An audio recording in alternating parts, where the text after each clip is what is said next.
Assalamualaikum warahmatullahi wabarakatuh. Halo teman-teman, selamat malam.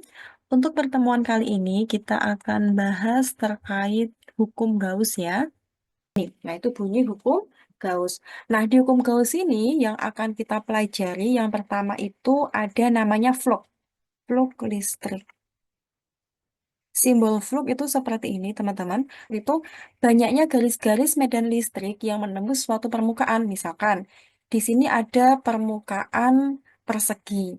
Kemudian, di sini ada garis-garis medan listrik yang menembus suatu permukaan. Nah, ini yang dinamakan sebagai flux.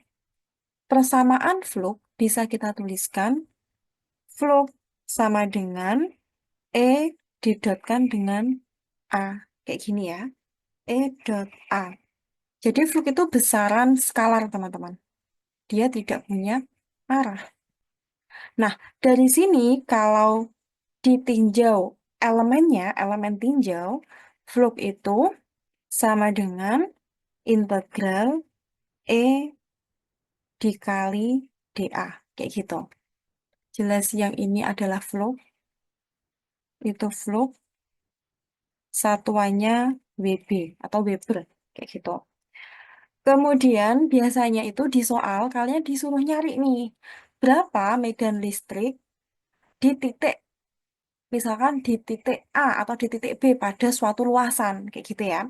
Berapa medan listrik di titik ini atau misalkan di sini kita sebut ini luasannya dA gitu ya elemennya ya. Nah, karena tadi kita punya persamaan flux sama dengan integral E dA di mana flux sendiri kan tadi integral EdA dan E itu kan bisa kita uraikan ya teman-teman. Integral EdA sama dengan K dikali Q dibagi R kuadrat untuk persamaan medan listrik. Integral dA. Kayak gini. Nah, dari sini integral EdA sama dengan K dikali Q per R kuadrat ini A. Integral dA kan A. Untuk A luasan, karena dia bentuknya bola, berarti rumus luasan bola apa? 4 PR kuadrat. Kemudian nilai K, konstanta ini, itu kan K sama aja dengan 1/4 pi epsilon 0. Sehingga kalau kita masukkan ke persamaan ini, kita punya bentuk integral ya. Integral E dA, ini integral tertutup teman-teman. Sama dengan 1/4 pi epsilon 0 dikali Q, ya kan ya, dibagi R kuadrat dikali 4 pi R kuadrat. Coret yang bisa dicoret. 4pi sama 4pi, R kuadrat dengan R kuadrat.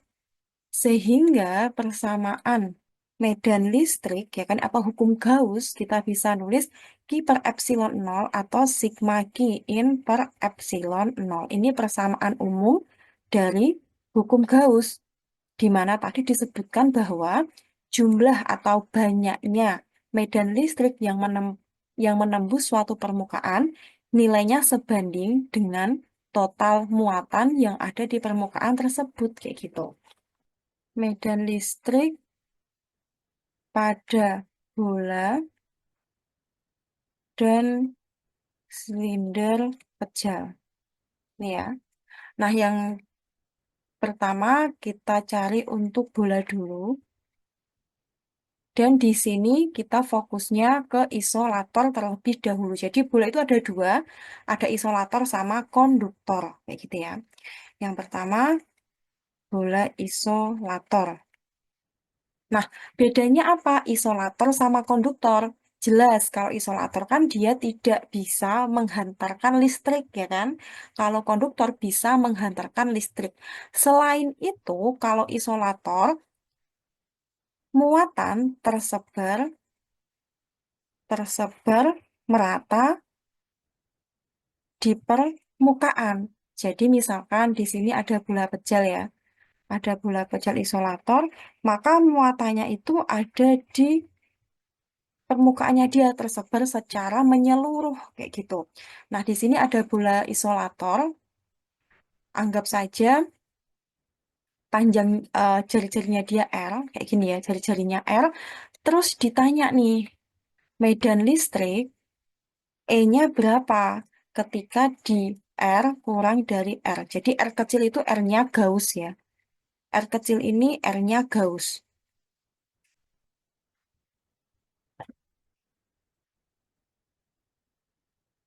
Untuk mengerjakannya pakai konsep yang Gauss sebelumnya tadi, di mana integral ya, integral E dA sama dengan sigma Q-in per epsilon nol. Nah, sigma Q-in itu apa? Sigma Q-in itu jumlah muatan yang ada di yang dilingkupi oleh Gauss kayak gitu ya. Jadi di sini kalimatnya untuk sigma Q-in itu jumlah muatan yang dilingkupi Gauss.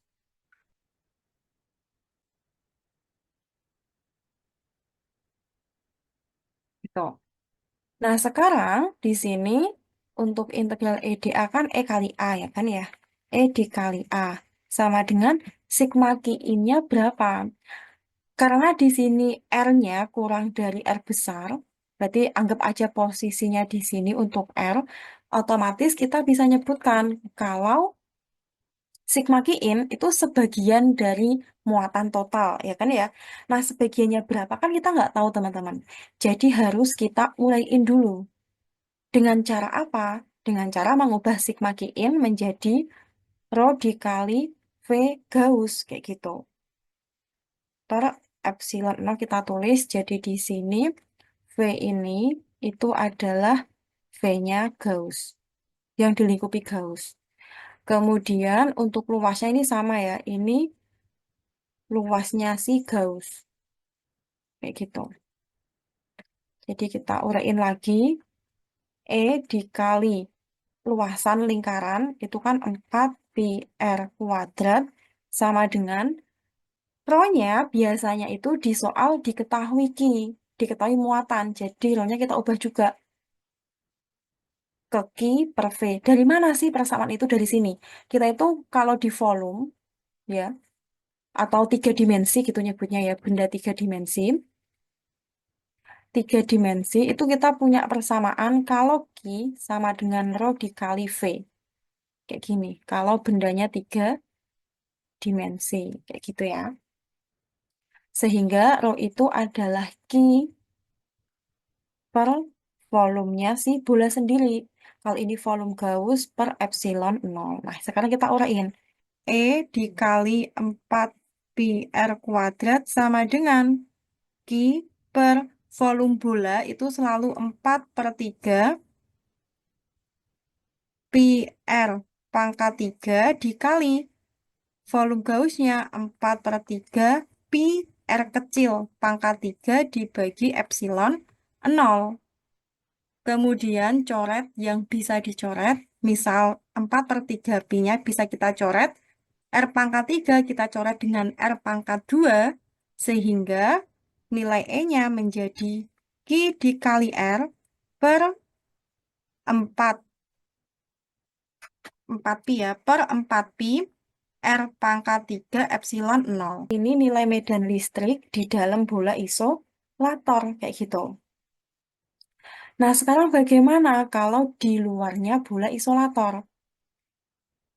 Sekarang yang kedua, E-nya berapa ketika R lebih dari R besar? Kalau R lebih dari R besar, otomatis posisinya kan berada di luar kan teman-teman? Ya kan ya, posisi ini. Jadi di luar. Nah, berarti di sini dengan cara yang sama, kita tetap pakai integral E dA sama dengan sigma Q-in per epsilon nol. Integral E dA itu E dikali A. Sigma Q-in, karena yang dilingkupi tadi itu kan seluruh permukaan isolator, maka total muatannya ya total muatan yang ada di isolator sebesar Q. Berarti di sini E dikali 4 pi R kuadrat sama dengan Q per epsilon nol. Sehingga E-nya sama dengan Q per 4 pi R kuadrat epsilon 0. Nah, ini adalah persamaan untuk medan listrik di luar bola pejal isolator, kayak gitu. Sampai sini bisa difahami ya. Nah, sekarang bagaimana nih kalau bolanya itu konduktor, kayak gitu ya. Sekarang kita cari kalau bolanya konduktor. Nah, kalau tadi bola isolator itu kan dia menyebar merata di permukaan bola kan ya. Nah, sementara kalau dia konduktor, muatannya hanya di kulit. Jadi di permukaannya tidak ada muatan kayak gitu. Jadi misalkan ada bola, jari-jarinya R, nah muatannya itu hanya ada di kulit. Misalkan begini, di kulitnya inilah ya, inilah muatannya gitu ya. Nah, terus sama nih pertanyaannya, berapa medan listrik ketika R-nya kurang dari R besar? Atau di sini berarti di dalam bola konduktor kayak gitu.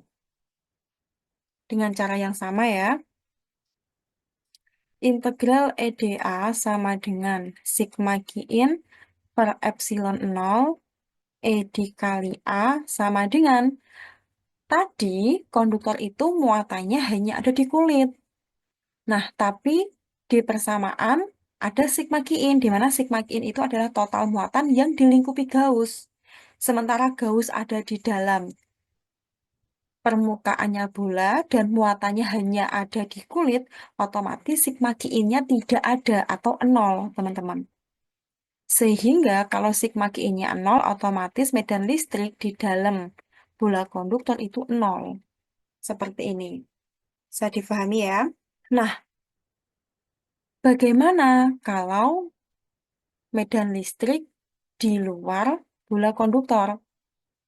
Untuk medan listrik di luar bola konduktor, di mana R lebih dari R besar, di sini nilainya sama kayak isolator ya teman-teman. Berarti kan integral E dA sama dengan sigma Q in per epsilon 0.